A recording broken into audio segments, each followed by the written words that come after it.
Bonjour à tous, c'est Zimbabwe, on se retrouve aujourd'hui pour une nouvelle vidéo de l'amour, pour donc les événements du 13 avril. Aujourd'hui, c'est l'anniversaire du début d'un célèbre projet de la CIA, le projet MK Ultra, donc qui est un projet secret de la CIA en fait à partir des années 50 jusqu'aux années 70, visant à développer des techniques de manipulation mentale. Il faut savoir qu'on était dans un contexte de guerre froide et en fait les Américains avaient vu que les Soviétiques avaient réussi à faire pas mal de lavage de cerveau à des gens, notamment dans la guerre de Corée, et du coup ils ont décidé de faire pareil. Et vraiment le projet MK Ultra, vraiment ça, il y avait pas mal d'argent qui était passé dedans, voilà 6% du budget de l'agence, donc des dizaines de millions. Et donc il y avait plein de buts, développer des trucs sur l'hypnose, sur accentuer les effets de l'alcool, des trucs sur l'euphorie, la confusion mentale, donc vraiment plein de trucs. Et il y a même en fait des drogués qui ont été recrutés et on leur a mis du LSD. Il y aurait même eu des trucs sur des enfants, mais ça la CIA ne l'a jamais reconnu. Et en fait le projet MK Ultra a duré jusqu'aux années 70 où là il a été déclassifié, mais il avait commencé donc en 1953.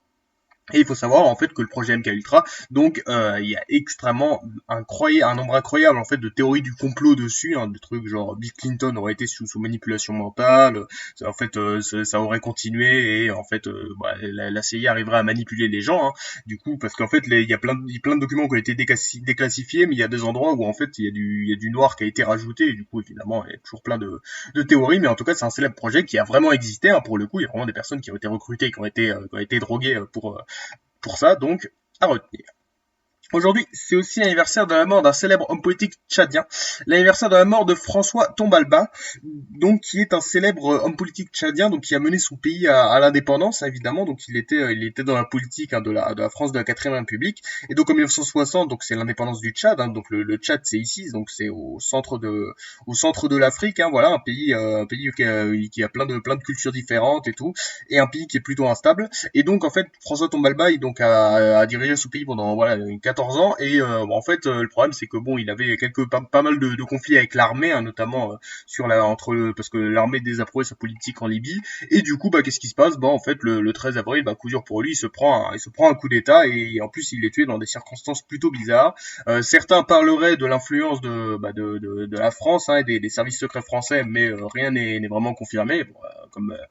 On en a vu plein des exemples de ce cas-là. Mais du coup il faut savoir que depuis sa mort, en fait le Tchad est dans une période plutôt compliquée parce qu'en fait le Tchad, il faut savoir que c'est un pays qui dans lequel il y a souvent des guerres civiles, des conflits entre certaines ethnies, et du coup la France rapplique souvent pour essayer de calmer le jeu. Mais en tout cas c'est la mort d'un célèbre homme politique tchadien qui a mené quand même ce pays à l'indépendance, à retenir.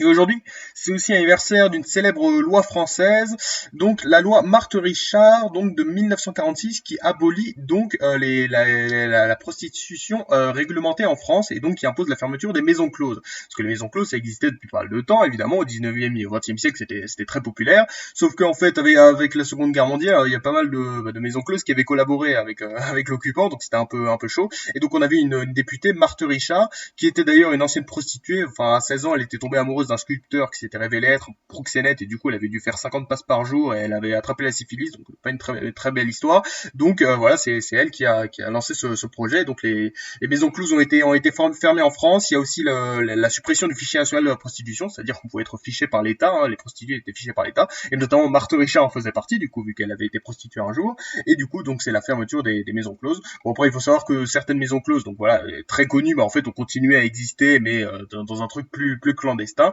Mais en tout cas, c'est vraiment un changement un peu dans la culture française, ce genre de choses à retenir. Voilà donc les trois événements du jour. On a donc le début du projet MK Ultra en 1953, la mort donc de François Tombalbaye donc en 1975 et donc la loi Marthe-Richard en 1946. C'était Zimbabwe. Merci d'avoir regardé. Peace.